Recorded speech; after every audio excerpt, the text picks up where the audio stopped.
فتاوا رضویہ جلد نمبر 14 صفحہ نمبر 297 پہ ایک مسئلہ بیان کیا ہے، وہ مسئلہ سنانا چاہ رہا ہوں۔ ادب رسول کیوں اتنا اہم ہے اور اس کی حساسیت کیا ہے؟ پورا مسئلہ اگر دیکھنا ہے وہ فتاوا رضویہ اعلی حضرت کی جلد نمبر تھوڑی نہیں یاد رہے تو بعد اس کے در یاد رہنا 14 صفحہ نمبر 297 کیا فرماتے ہیں علماء دین اس مسئلے میں کہ ایک شخص نے، بلکہ میں سمپل الفاظ میں سنا دیتا ہوں، کسی نے ایگزامینیشن پیپر تیار کیا اور پھر اس کو تیار کرنے میں 2 بندوں کے زیر نگرانی دی، وہ اس کو ری چیک کرے، ریویو کرے، پھر اس کے بعد مسلمان طالب علموں کو دیا کہ اس کو وہ سولو کرے، انگلش سے عربی میں اس کو ٹرانسلیٹ کرے۔ وہ جو متن لکھا گیا تھا وہ بے ادبی پر مشمول، وہ رسول اللہ کی گستاخی پر، توہین رسالت تھی اس میں، اور وہ توہین رسالت، وہ الفاظ سب اس فتوے میں لکھے ہیں، میری غیرت گوارا نہیں کرتی کہ وہ میں آپ کے سامنے پڑھوں۔ بہرحال اعلیٰ حضرت سے پوچھا گیا کہ اس مسئلے کے بابت آپ کیا فرماتے ہیں؟ آپ نے جواب کیا دیا ہے؟ جواب ہے 299 نمبر پیج پر، فرماتے ہیں ان کے نام مسلمان کہلانے والوں میں جس شخص نے وہ ملعون پرچہ مرتب کیا وہ کافر و مرتد ہے، جس نے اس پر نظر ثانی کر کے برقرار رکھا وہ بھی کافر و مرتد ہے، جس کی نگرانی میں تیار ہوا وہ کافر و مرتد۔ طلبہ میں جو کلمہ گو مسلمان تھے اور انہوں نے بخوشی اس ملعون عبارت کو، جس کو ٹرانسلیٹ کرنا تھا عربی میں، اس کو ٹرانسلیٹ کیا، اس کا ترجمہ کیا، اپنے نبی کی توہین پر وہ راضی ہوئے یا اسے ہلکا جانا یا اسے اپنے نمبر گھٹنے کم ہونے یا پاس نہ ہونے سے آسان سمجھا، وہ سب کافر و مرتد ہو چکے ہیں، وہ بالغ ہو یا نابالغ۔ اس سے بڑا جملہ،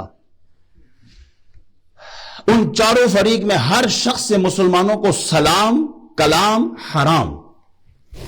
وہ کہتے ہیں مولوی جی بہت سختی کرتے ہیں، میں نے کہا میں نہیں، یہ فتویٰ سامنے ہے، رسول اللہ کی کوئی توہین کرے اور ہم سے پھر یہ توقع کرے کہ ہم اس کو سلام بھی کرے، کلام بھی کرے، اس کی تعظیم بھی کرے۔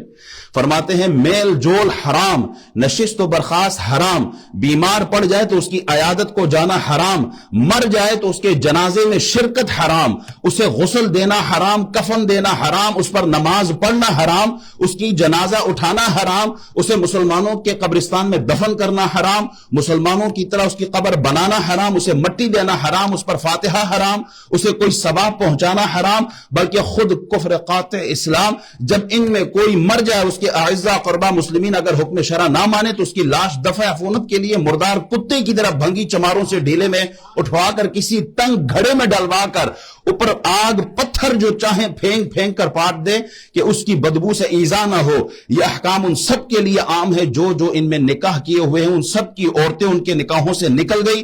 اب اگر قربت ہوگی حرام حرام حرام اور زنا خالص ہوگی اور اس سے جو اولاد پیدا ہوگی وہ ولد الزنا ہوگی۔ عورتوں کو شرعاً اختیار ہے کہ عدت گزر جانے پر جس سے چاہے نکاح کر لے۔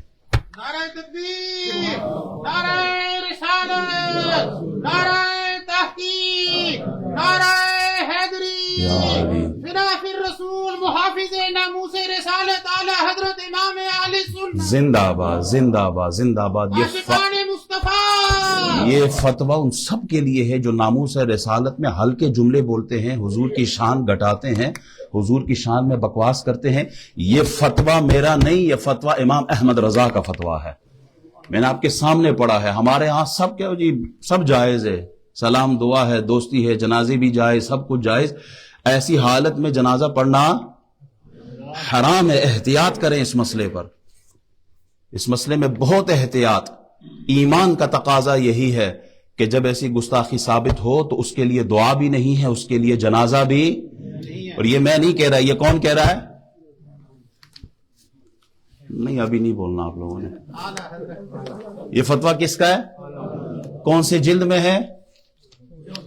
14 نمبر صفحہ نمبر 297۔ جس نے تسلی کر کے پڑھنی ہے، یہ 3-4 صفحوں پر ہے، میں نے تھوڑی کچھ لائنیں آپ کے سامنے پیش کی ہے، تفصیل سے جا کے اس فتوے کو پڑھیے گا۔